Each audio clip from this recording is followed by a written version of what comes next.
How's everybody doing today?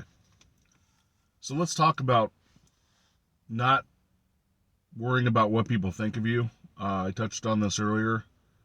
When you stop caring what people think of you, it'll change you'll be in your own frame, and you'll start acting more of your authentic self.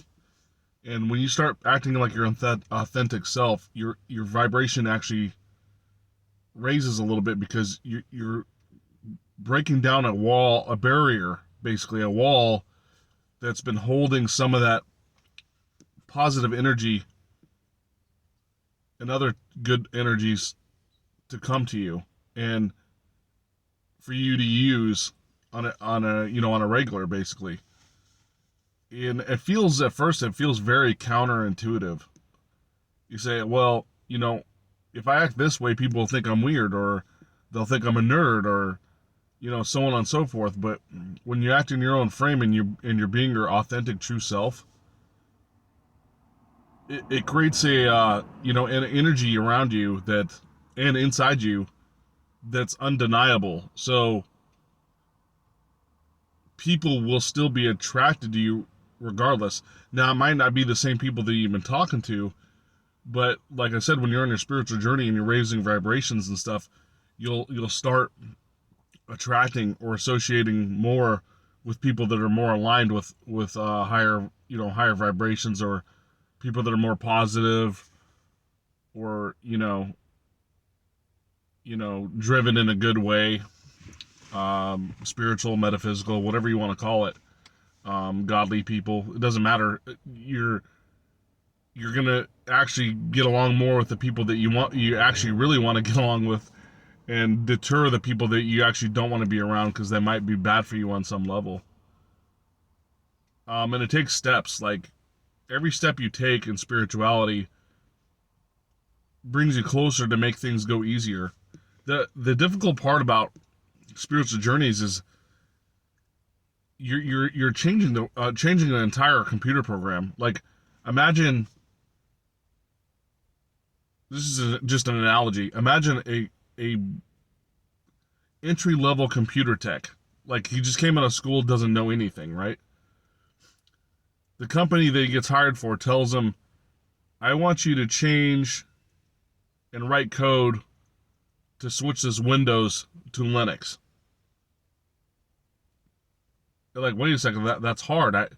You want me to change this operating system from its core operating system into Linux by writing code? That's a lot of work, and that seems like almost impossible. Yeah, but we need you to do it because we just want to see if it can be done. Like, imagine that. Like, if you understand the idea of how to like rewrite an operating system, it takes a very high skill level and a lot of work to do that, especially off of just like a computer. And that's essentially what you're doing to yourself. You're changing your base programming as a rookie.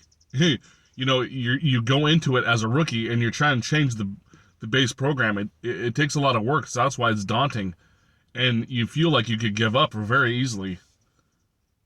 But like anything else, you start doing it and you learn the little intricacies and the flow patterns and all that stuff. It becomes easier and easier and easier. Getting over that hump is the task, right? It's the difficult part of it. And just know that the more you do it, the easier it becomes. So you have to do the hard work at first to change that programming, because what you're taught and what's constantly bombarded you on every day. Like, if you watch the news and talk to people, they're constantly saying those words to keep the programs of the way you believe there. Like, generally the majority of the population doesn't operate on a belief system that you can create your own reality by positivity and affirmations and thoughts and imagination and stuff like that. So when they talk, it's old world system. It's constantly instilling you. And you watch TV, it's constantly maintaining. It's constantly telling you things for you to maintain that style system. It's designed that way.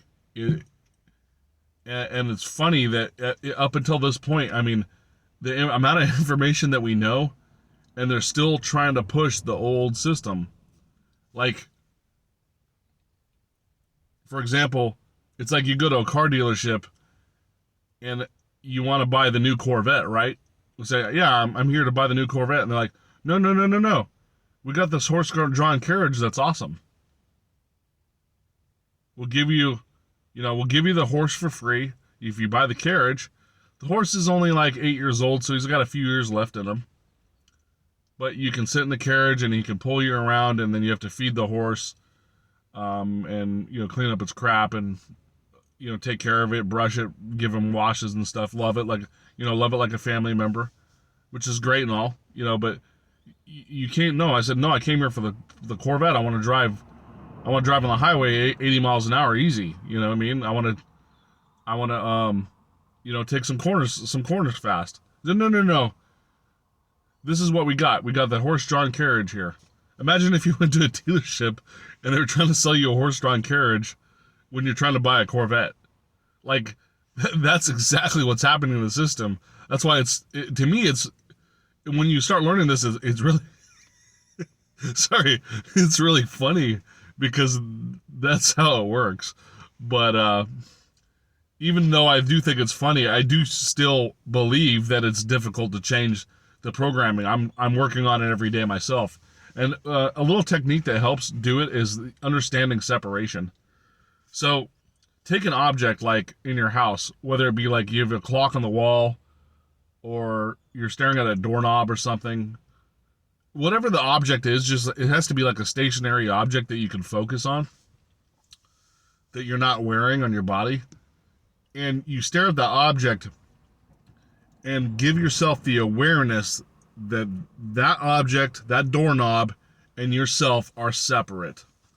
But the awareness that we're all in it together.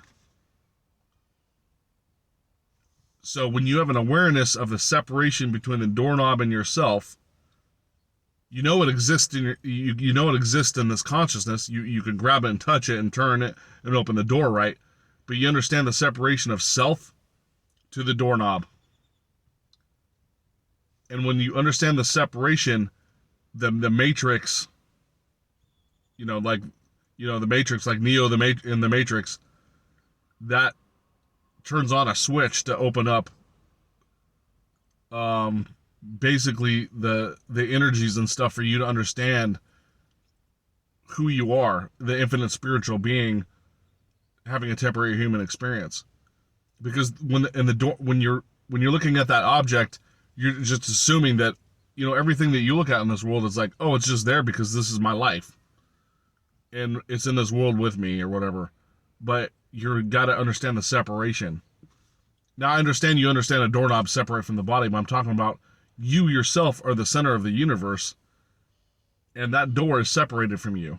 You're in you're kind of like the holographic universe type idea. So understanding that separation will turn on a switch to bring you those energies of understanding, because it's awareness. Just like when I told you about the grounding, it's the same concept. When you're aware that your feet are touching the ground, you're grounding. It's a very similar energy. So the awareness that you and the doorknob are separate brings about an energy too. And you can try some different techniques with you can do it with meditation. Sometimes I pretend my heart chakra is spinning in like 1,000,000 miles per hour, gyroscopically in multiple directions, using my heart to believe that doorknob and myself are separate. Or I'm aware that my feet are touching the ground, and those strings of energy are coming up through the earth to ground my body into the earth. Because the whole universe and everything that we're co-creators in, it's all part of the whole system. So you got to have an awareness. Yes, you're aware that you're separate, but you understand the whole thing was a construct of your imagination.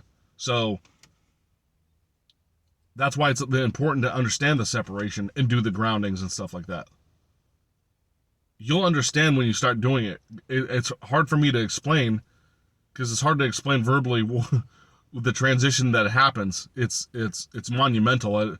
Like if I wrote a document out, it would take like 10 pages of information to tell you what's happening, or or do a video for an hour to tell you what's happening, and I would have to like write down every little detail just to remember it all, to kind of explain to you what I'm trying to explain to you in in 10 minutes or less.